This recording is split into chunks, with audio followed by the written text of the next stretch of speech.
Welcome to Meteorological Memories of 2013. I'm Greg Carbon, Morning Coordination Meteorologist at the Storm Prediction Center in Norman, Oklahoma, and for 10 years now I've presented my meteorological memories to the National Weather Association. These events occurred over the past year. I'll present them in approximately chronological order, making no attempt to rank them in terms of their meteorological significance or societal impact. I'll leave that for another day. So let's get underway with meteorological memories for the past year. Number 1. 2013 started off with a bang in severe weather activity with this multi-day event at the end of the month of January, and then 10 days later a violent EF4 striking Mississippi. We'll start the year in review by looking at the 3-day event across the eastern and southeastern part of the United States. That's the visible image there on January 30th in the upper right, the third day of the 3-day severe weather episode. And there's the IR image from February 10th showing an extensive cyclone over much of the nation, the area of tornado activity in Mississippi highlighted by the red oval. This infrared satellite loop with the WPC surface analyses starts Monday evening, January 28th, and continues through Thursday morning, the 31st. During this 3-day period, you can see a powerful storm system tracking from the middle of the country to the eastern seaboard. Anomalously high values of precipitable water were transported northward across the deep south ahead of this system, and then the strong dynamics and shear contributed to 3 days of severe thunderstorm activity. And here are the reports across those 3 days, the 28th, January 29th, and January 30th. As is typical of wintertime severe weather when the Cape is usually low, hail reports were sparse with this system. However, wind events totaled nearly 700 over 3 days. The tornado numbers in the label here are based on the county segments. When we connect the county segments, we get an actual tornado total of 65 over the 3-day period, and an amazing total of 740 severe weather reports for the closing days of January 2013. Note the EF3 tornado track here across northwest Georgia on the 30th. This tornado came out of a long-lived supercell tracking northeast ahead of a broken squall line associated with the system's cold front. And this tornado moved into Adairsville, Georgia just before noon on the 30th, and we'll take a look at a video here as that occurred. Holy crap.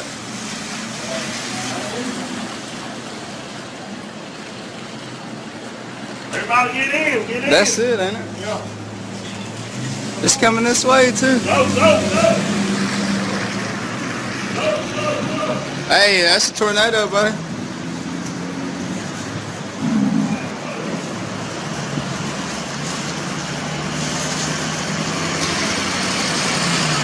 Yeah, that was a tornado, buddy. And there's some of the damage that occurred across northwest Georgia on this day. And then 10 days later, on February 10th, an EF4 tornado strikes Hattiesburg, Mississippi with some pretty substantial damage there. That's a dorm on the University of Southern Mississippi campus. And in summary, we see an early 2013 multi-day outbreak, the greatest number of January reports on record. The killer EF3 in Adairsville, Georgia ended a 219-day fatality-free stretch, and then the EF4 on February 10th had damages totaling close to $95 million. Number 2, hashtag Nemo. A big reason I'm a meteorologist is because of nor'easters. If you've seen these talks over the years, you've seen many nor'easters that I've highlighted. But we didn't have Twitter when I became aware of the impacts these snowstorms could have as a kid. I found out that school was canceled when the bus didn't show up. But exactly 35 years after the Great Blizzard of 1978, which was not named after a Disney animated fish or a fictional captain of a submarine, we have this great blizzard named Nemo. It turns out that hashtag Nemo was also quite a blizzard in the Twittersphere. There was a Time magazine article describing the social interaction that evolved with this great snowstorm. Here's what the cyclone looked like from water vapor, satellite imagery, and the color-filled surface pressure analysis in the 27 hours between Friday and Saturday morning. Classic bombogenesis as well, with the pressure dropping from 992 to 970 millibars in 24 hours. And over about the same time span, here's a look at the composite radar evolution. Note the very high reflectivity that pivots across Long Island and Connecticut during the evening and is coincident with rapid intensification of the offshore low pressure system. It's this band of intense convection that contributed to incredible snowfall rates and snowfall totals as the surface low took that classic track from east of Block Island to Nantucket.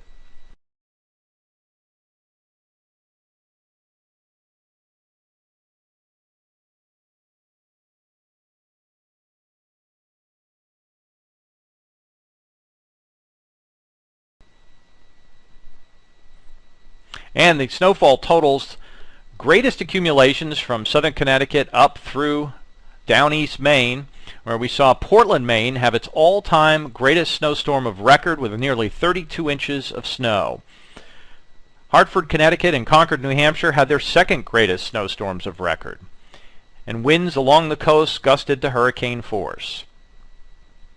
It was a remarkable event indeed. It was good to see the NCEP short-range ensemble plumes being used, both by meteorologists in the blogosphere as well as on the media, as well as the Weather Channel using the plumes to show the potential for snow with this storm.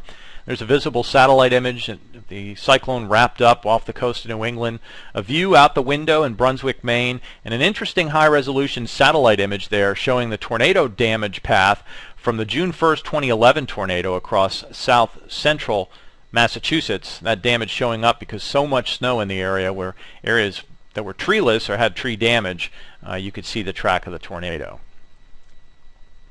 A nor'easter for the record books indeed. The #1 snowstorm of record in Portland, Maine, heavy thunder snow and damaging winds. Number 3, a comparison. March and April of 2013 showed a complete reversal from 2012 in terms of temperatures and types of weather. Last year, after a significant outbreak in early March with numerous tornadoes, it became unusually warm across much of the country east of the Rockies, and then another tornado outbreak in mid-April of 2012. We'll contrast March and April of 2012 with March and April of 2013. Start by zooming in on the map in the upper right here. What a difference a year makes. You see the difference in 2-meter temperature in centigrade here between March and April of this year and March and April of 2012. This year was much colder on average across the north-central U.S. The 2013 March-April mean temperature across the entire U.S. was a little over 1 degree below normal. But the mean absolute difference in this 2-month period from one year to the next is usually about 2 degrees, with a standard deviation of about 1.5 degrees. The difference in March and April temperatures between 2013 and 2012 was over 7 degrees, or almost 5 standard deviations from normal. And that change really was quite dramatic when you look at it in terms of the change from one year to the next. We can also look at records. As far as the daily maximum minimum temperature records, I put these maps together from data provided by the National Climate Data Center. Only stations with a 75-year record and a new daily record in excess of 1 degree higher or lower than the previous record are plotted on these maps. There were nearly 2,500 new daily highs set in April 2012, and a couple sites in the northern U.S. reporting daily highs busted by as much as 20 degrees or more. In contrast, 2013 had very few high temperature records and about 700 new daily minimum temperature records set. Finally, tornadoes were almost non-existent in March of 2013, with only 14. I looked into the last time March had so few tornadoes, and it happened to be 1969 with only 8 reported. A quick check of the 500 millibar mean heights and anomalies shows how both years had unusually low heights across the eastern half of the United States. This is at 500 millibars. Very similar patterns across both these maps. Interestingly enough, the forecast from the Climate Forecast System model that was issued in late February for the month of March verified quite well. This is actually a forecast issued in late February showing a similar pattern to what was verified here, and it gives us some hope that there's the potential we could get reliable forecasts of the large-scale pattern that could perhaps play into describing the cool season tornado activity. So a dramatic shift in temperatures and weather. The snowstorms continue to impact the U.S., bringing late-season snowfall as well. The contiguous U.S. March snow cover was the 10th greatest in a nearly 50-year record, and Minnesota record snows continued even into early May. It was like night and day between 2012 and 13. In summary, over 700 minimum temperature records set during March and April of this year across the continental U.S. at stations with at least a 75-year record. And the greatest 1, 2, and 3-day May snowfalls were recorded in Minnesota in early May, when over 17 inches of snow fell in some locations, and near record low numbers of tornadoes in the spring. Well, the subdued tornado activity of 2013 lasted through the middle of May. Unfortunately, many folks in the Great Plains, and especially Oklahoma, it ended very quickly with a 3-day assault that culminated in disaster. Let's look into this period from Saturday, May 18th through Monday, May 20th. The first day had a setup with ideal conditions for supercells from northwest Texas to the northern high plains. And here are all the reports on this day. And this is a Saturday afternoon, with the big event occurring near Roselle, Kansas, with an EF4 at that location. The second day of the event, Sunday, May 19th, started off very similar, with the pattern shifted perhaps slightly to the east. This is day 2 of 3, and while Wichita, Kansas was spared from a nearly very close call with a significant tornado, that was not the case farther south on I-35. An EF3 tornado hit north of Oklahoma City near Edmond, and then next I'll describe the evolution from my perspective of what was to become the Shawnee EF4. These are all pictures of the Shawnee tornadic storm and the tornado in a variety of perspectives and times. Actually, the first 2 images at the top were taken at the identical time. I was looking west from my backyard, and Mark Darrow was looking north from the SPC rooftop about 6 miles south of my location. This storm looks more threatening from Mark's perspective than it did from mine. And while I recognized the wall cloud, I saw no strong rotation or motion associated with it. I could hear the hail roaring in the north of the storm. So there's where my eyeball was looking at the wall cloud there, and my backyard view was right here. About 30 minutes and no more than 10 miles after passing my location, you can see the Sky News 9 chopper captures the touchdown of the tornado there at Lake Thunderbird. And then only a half hour after that, a violent, fully formed tornado moving into parts of Shawnee with substantial damage and 2 fatalities. Well, all indications were that the setup would be about the same but potentially more volatile going into Monday, May 20th. And sure enough, this turned into another nightmare of a day for Moore, Oklahoma, when a violent tornado formed and crossed the city during the middle of the afternoon. This was the 3rd day in a row with either at least an EF4 or EF5 rated tornado, a 3-day violent tornado streak that has never occurred in May since official records began in 1950. Here's an annotated radar loop courtesy of the National Weather Service office in Norman, with the time indicated in the upper left.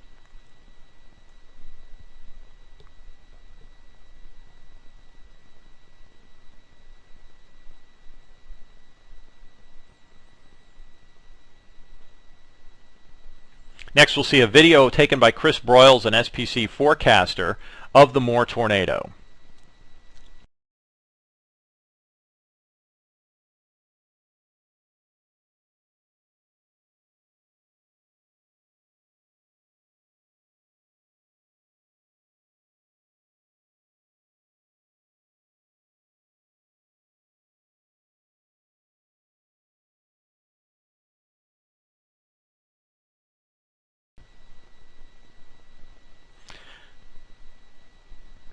This was Moore's 3rd violent tornado since May 1999. Given the magnitude of the destruction, it's simply amazing that the death toll was not higher. The 3-day total tornado count was about 75. It brought the President of the United States out to Oklahoma to visit the disaster area, where he thanked National Weather Service forecasters personally.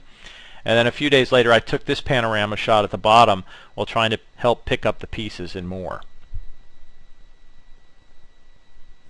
So the second half of the month was nothing like the first half, and unfortunately a tragic event in Moore, and very, very unusual to see 3 days in a row with F4 or 5 tornadoes rated. On to number 5. What the EF was that? This day will not soon be forgotten by many in the meteorological community and elsewhere. If we could measure emotion and controversy like we measure CAPE, this day would be off the charts. Less than 2 weeks after Moore was struck by a devastating EF5, the Friday after Memorial Day 2013 will be remembered for a number of reasons, and not many of them will be good memories. Here's a look at the mesoscale setup on Friday the 31st across Oklahoma, with some of the guidance reviewed as part of the 2013 Hazardous Weather Testbed Spring Experiment. The top 3 images here just show a 5-hour forecast of instability, shear, and low-level helicity. Most models indicated the potential for explosive development in a focused area where the cap could be overcome by surface heating and lift. Cape of 5,000 would support updraft speeds around 100 knots in the presence of 40 to 60 knot deep layer shear. And low-level helicity, indicative of tornado potential, while not forecast to be particularly high around the time of initiation, would increase substantially into the evening hours, most likely a result of mass adjustments occurring on the storm scale.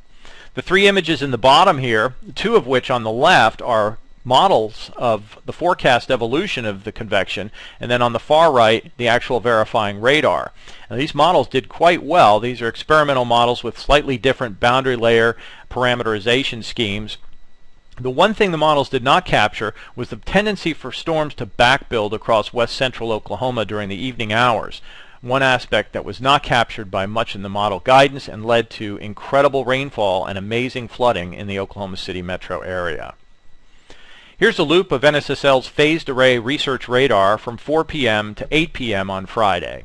Here's the Oklahoma City metro area. Interstate 40 is from west to east, Interstate 35 from south to north. And you see the evolution of this incredibly complex and very, very intense supercell thunderstorm.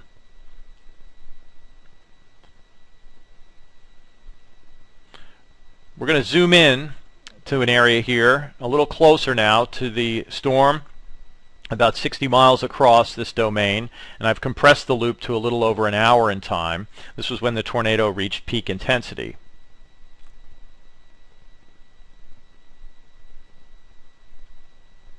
Let's go a little closer. And now 30 miles across. In this image we get some pixelization of the imagery, but the hook is still evident. It's about 4 miles across here, and if we can zoom into this realm, the realm of the Rax pole, this fascinating data from the OU research areas showing this double eye system here in the hook echo, an incredible picture captured here by the Rax pole radar. And in combination with extensive ground surveys, this is how the tornado initially received its EF5 rating, with wind speeds from Rax pole data well in excess of 200 miles an hour.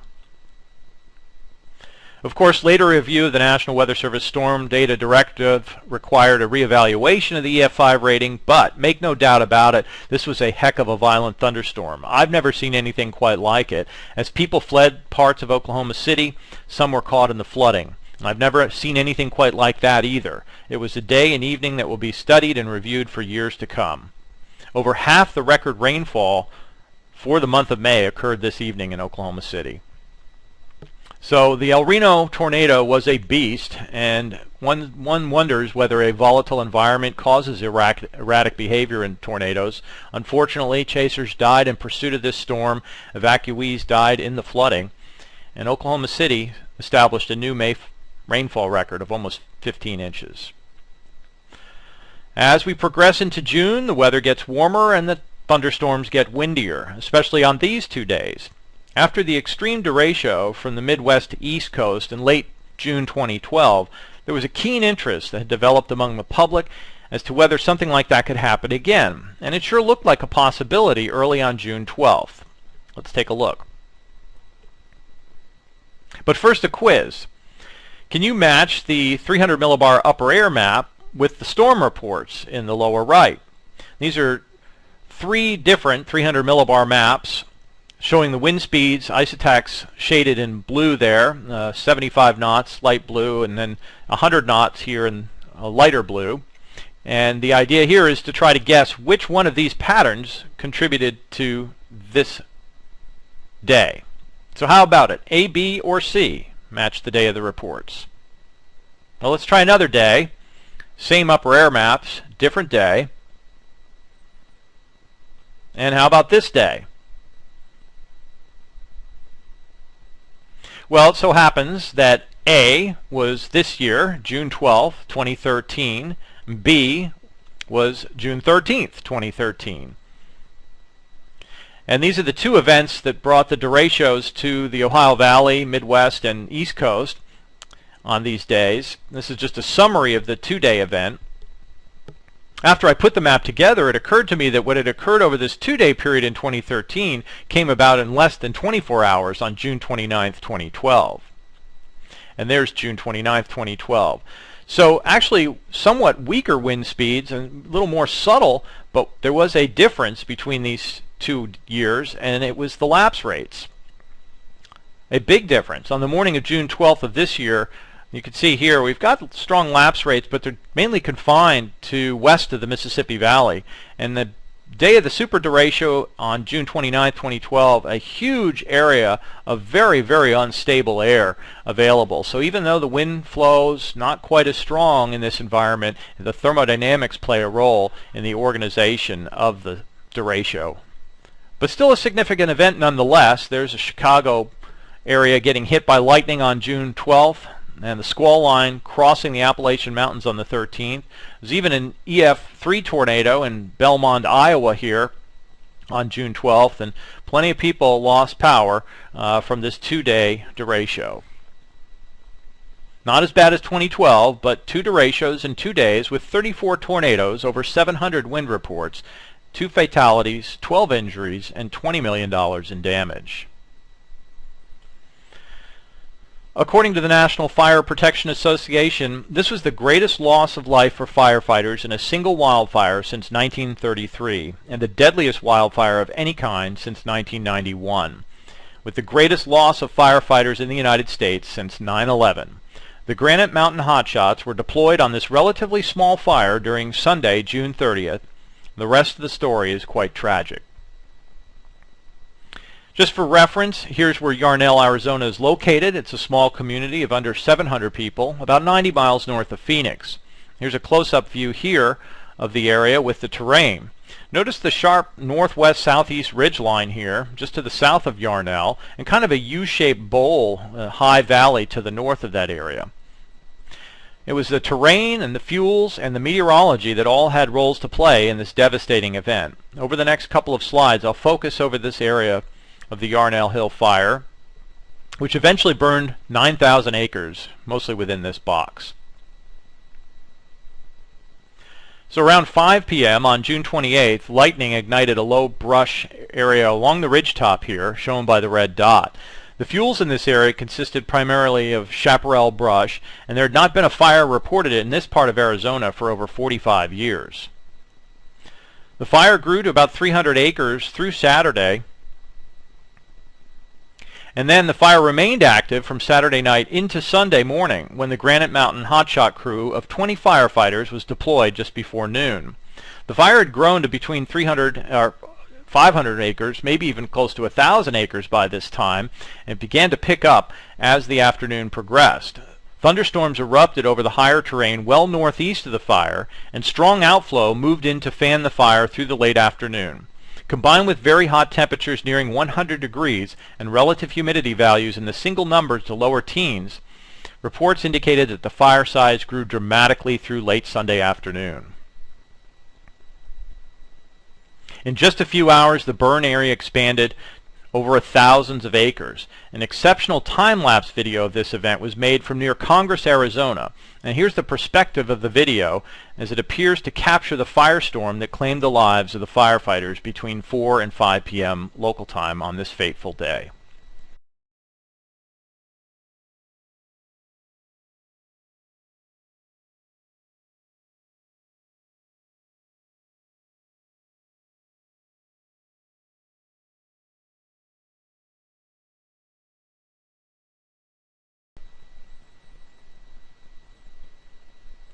The investigation has just completed and was released a couple of weeks ago, and the potential for erratic thunderstorm winds near developing thunderstorms was recognized and conveyed to the firefighting communities by the NWS on this day. However, it's not clear how that information was utilized and how real-time conditions were monitored. There are the 19 firefighters that lost their lives here.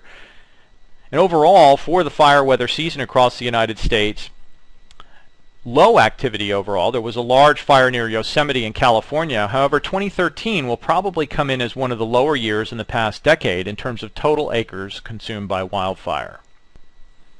Number 8, July and August were weird and wet. Here's the weird part. When's the last time you've seen a low like this at 500 millibars track rapidly west?